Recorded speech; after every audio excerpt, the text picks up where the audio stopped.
Hi friends, இந்த வீடியோவில் என்ன பார்க்க போகிறோன்னா, நெக்ஸ்ட் வீக்கோட நாமினேஷன் லிஸ்ட்டு வந்து கிடச்சிருக்கு. ஆக்சுவலாக பார்த்திங்கன்னா பிக் பாஸ் சீசன் 8 வந்து கிட்டத்தட்ட விறுவிறுப்பான கட்டத்தை நோக்கி போயிட்டுருக்கு. அடுத்த 3 வாரத்தில் வந்து யார் யார் எலிமினேட் ஆவாங்க அப்படிங்கிறது ரொம்பவுமே ஈகராக இருக்குது. ஏன்னா டாப் 10 தான் இருக்காங்க. இந்த 10 கான்டெஸ்ட்லேருந்து கண்டிப்பாக வந்து ஒரு அட்லீஸ்ட் 6 to 8 பேர் தான் அதாவது ஃபினாலே வீக்கு வந்து போக போகிறாங்க. சரி, ஓகே. நாமினேஷன் லிஸ்ட்டில் ஃபஸ்ட்டு யார் வராங்கன்னு பார்த்தீங்கன்னா ராயன் தான். அதாவது டாஸ்க் பீக்ஸ் ராயன் தான் வராரு. இவர் வந்து ஃபஸ்ட்டு வந்து நாமினேட் ஆகிருக்காரு. அதுக்கப்புறமேல பார்த்தீங்க அப்படின்னா பெண்களின் நாயகன்னு சொல்லுவேன். ஏன்னா விஜே விஷால் இவர் வந்து அடுத்ததாக வந்து நாமினேட் ஆகிருக்காரு. அதுக்கப்புறம் பார்த்தீங்க அப்படின்னா அருண் ஒரு நல்ல பிளேயர் தான், இருந்தாலும் வந்து நாமினேட் பண்ணியிருக்காங்க.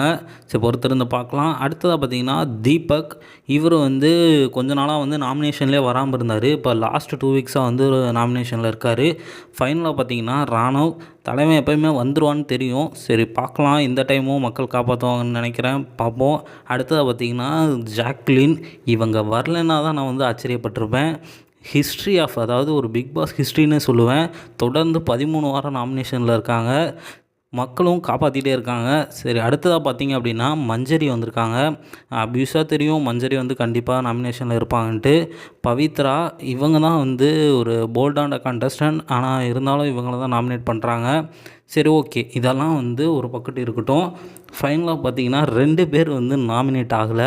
அது எனக்கு சர்ப்ரைசிங்காக தான் இருந்துச்சு. ஏன் அப்படின்னா பாய்ஸில் பார்த்தீங்கன்னா முத்துக்குமரனும், கேர்ள்ஸில் பார்த்தீங்கன்னா சௌந்தர்யாவும் நாமினேட் ஆகலை.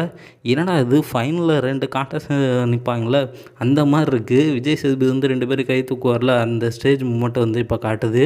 ஒருவேளை இருக்குமோ அந்த மாதிரி தான் எனக்கு தோணுச்சு.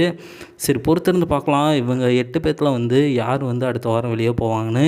என்னோடய ப்ரிடிக்ஷன் பார்த்தீங்க அப்படின்னா ராயன், மஞ்சரி, விஜே விஷால் தான் ரொம்ப அபாயகரமாக இருக்கார். சரி, பொறுத்துன்னு பார்ப்போம் யார் வந்து நெக்ஸ்ட் வீக் வந்து எலிமினேட் ஆக போகிறாங்கன்னு. இந்த நாமினேஷன் லிஸ்ட்டு பற்றி நீங்கள் என்ன நினைக்கிறீங்கன்னு மறக்காமல் கமெண்ட்டில் சொல்லுங்கள். எனக்கு தெரிஞ்சு இது ரொம்பவுமே குட் மூவ் தான் சொல்லுவேன். சரி, பொறுத்து வந்து பார்க்கலாம் நாமினேஷன் ஃப்ரீ பாஸை.